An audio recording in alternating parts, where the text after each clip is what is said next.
రాష్ట్ర ప్రజలందరికీ నమస్తే అండి. ఒక విషయాన్ని తెలియజేయడానికి నేను ఈ వీడియో చేస్తున్నాను.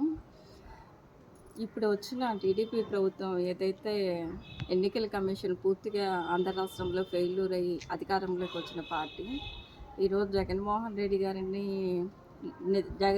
గారు నిద్రపోతున్నారా, జగన్మోహన్ రెడ్డి గారు అన్నం తింటున్నారా అని విమర్శ చేయటం కాదండి.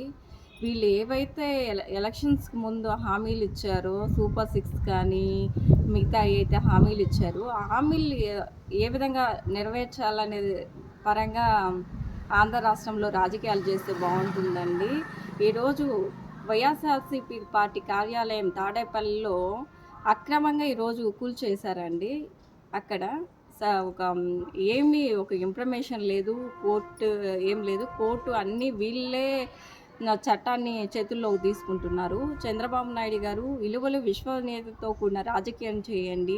టీడీపీ కార్యకర్తలు వైసీపీ అంటే మీరు పార్టీలు మారొచ్చు, మీ నాయకులు మీరు ఎన్నైనా పార్టీలు మాత్రం చేతులు కలపచ్చు. సామాన్య ప్రజలు ఓట్లు వేసినంత మాత్రాన వైఎస్ఆర్సీపీ పార్టీ నాయకులు అని తెలిస్తే వాళ్ళ ఇళ్ల మీద ధ్వంసం చేయటం, ఆడవాళ్ళని చూడకుండా హత్యలు చేయటం ఇది ఎక్కడ సమంజసం అని ప్రజాస్వామ్య దేశంలో ఒక మహిళా నాయకురాలుగా అడుగుతున్నాను. ఈరోజు విలువలతో కూడుతున్న రాజకీయాలు చేయండి. మీరు ఏదైతే చేశారో జగన్మోహన్ రెడ్డి కన్నా 10 రెట్లు ఎక్కువ మంచి పనులు చేసి ప్రజలకి మేము చేశామని చూపించండి. ఈరోజు జగన్మోహన్ రెడ్డి గవర్నమెంట్లో రేట్లు పెరిగాయి అన్నారు. మీరు వచ్చిన 10 రోజుల్లోనే కూరగాయలు ఆకాశాన్ని అంటిపోతున్నాయి.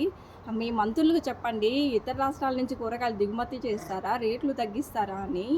వర్షాలు కూడా రావట్లేదండి. మీరు వస్తే వన్యదేవుడు కూడా భయపడిపోతాడేమో. ఆ వన్యదేవుడికి ఒక లెటర్ రాసి వర్షాలు మేము వస్తే ఎందుకు రావటం లేదని చెప్పి నిలదీసి అడగండి.